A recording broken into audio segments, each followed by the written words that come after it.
বাবাকে দেখছি অভাবের সংসারে 27 দিন তারাবির নামাজ যেদিন শেষ হয়েছে তারপর দিন একটা পাঞ্জাবির কাপড় কিনে দিছে আমারে। ঈদের দিনও সকালবেলা, আমি ঈদের দিন আজ ঈদ ফজরের নামাজ পড়ে আমি টেইলারের দোকানে দাঁড়ায় ছিলাম। আমার পাঞ্জাবিটা তখনও সেলাই হয় নাই। আমি ঈদের নামাজে যাব কিভাবে? আমি সেই অভাবে সংসারে বড় হয়েছি। তারপরও কোনদিন বাপ অবৈধ রোজগারের পিছনে যায় নাই। এক মসজিদের ইমামতি করছে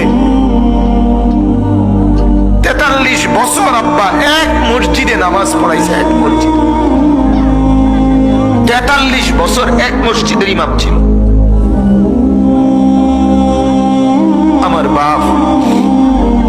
এটা বোঝা উচিত নিজের সন্তানকে গুনাহের রোজগারের উপরে নামাই দিয়ে কেমনে সুখ আসবে?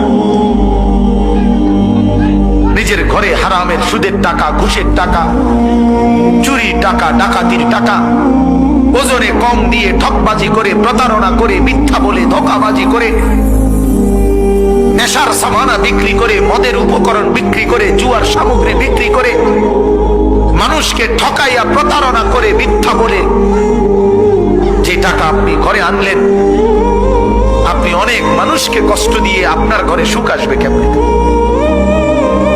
বলেন? আল্লাহ আমাদেরকে বুঝার তৌফিক দান করুন।